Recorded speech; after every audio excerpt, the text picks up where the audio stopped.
Hey guys, it's Alora, and today I'm coming at you with my December 2015 wrap-up.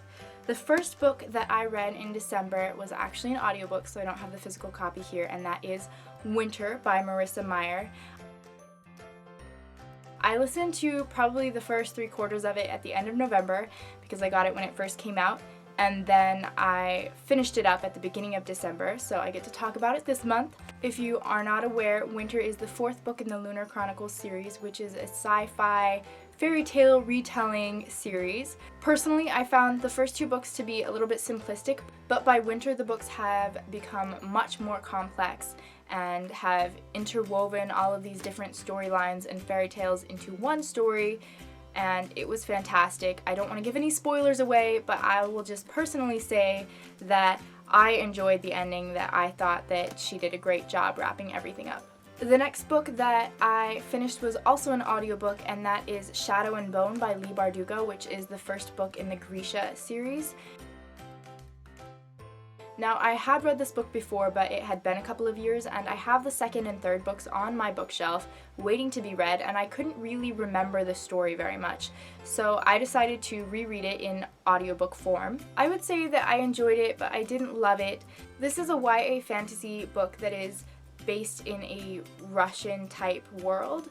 I'm not super invested in the characters yet, and I don't love the magic system, but I'm definitely willing to continue on with the series and see if it gets a little bit better, a little more complex. Next, I read Percy Jackson #1, The Lightning Thief.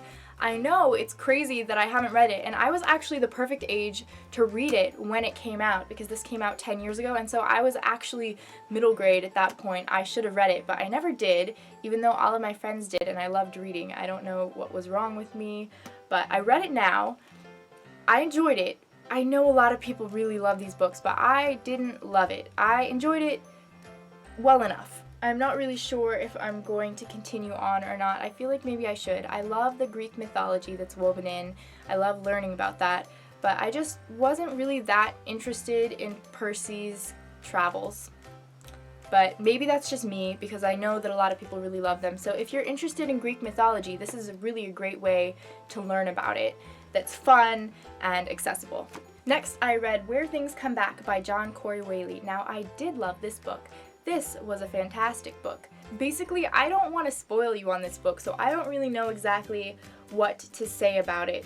I think the only thing that I can tell you is the way that it's written. John Corey Whaley takes his main character and he places his perspective every other chapter, and then the chapter in between starts with this other boy, but then morphs into another character and into another character and into another character, and it weaves together so well so that you, by the end, understand the mystery that is going on in our main character's life.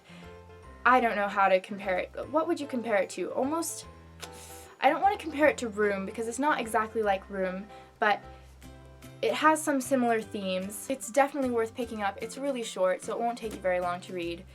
It's sort of contemporary, sort of not. I don't know. I don't want to spoil it. Just read it. It's worth it.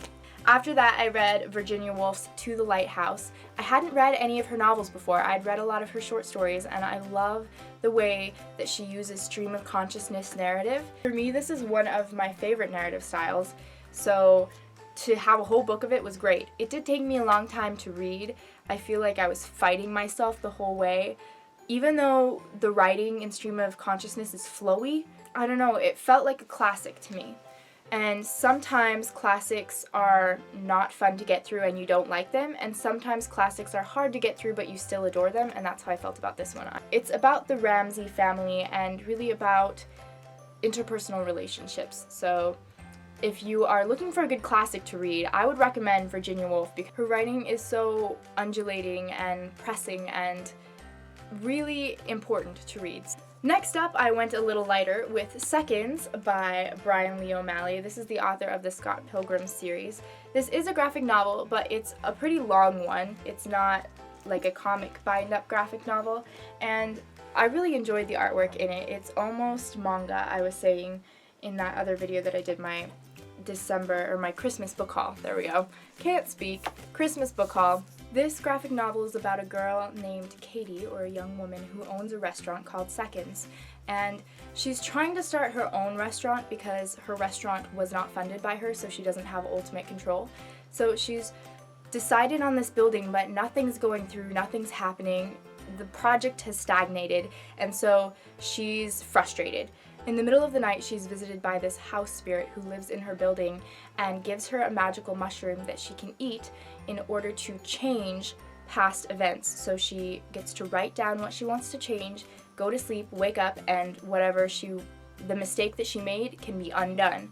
And this book is basically about that whole concept getting out of hand, and about second chances and regret and what you would or would not do over in your life. And I think that it had a really great message for a graphic novel. I would give it probably a 4 out of 5 stars, maybe a 4.5. It's probably my favorite graphic novel I've ever read, so give it a shot if you're looking for a good one. Next up, I read Hyperbole and a Half by Ali Broche. Ali has a blog, and she does these hilarious comic/stories that are just laugh out loud funny. At first I wasn't entirely sure because I don't really like her artwork style.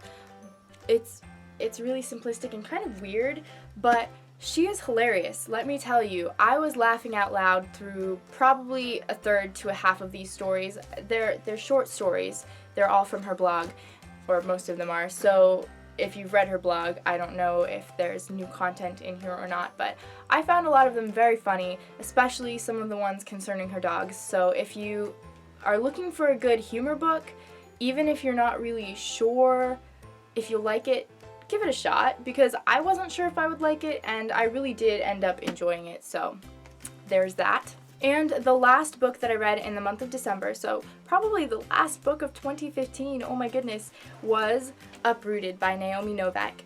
And this book I've talked about in my last few videos. It's loosely based upon Slavic folklore, and her writing style is really what stands out in this book. I absolutely adore the way that she weaves a story. It feels like you're sitting down and having someone tell you a story.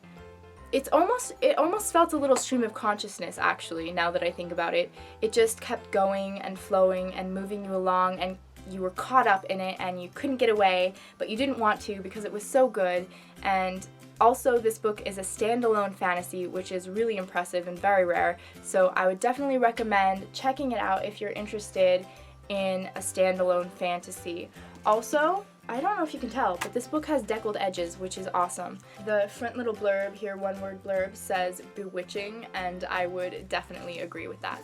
Okay guys, those are all of the books that I read in December of 2015.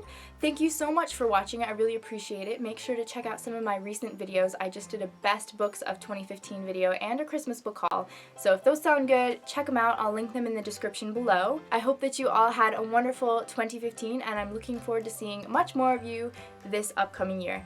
Okay, until then, stay happy, stay healthy. Bye guys.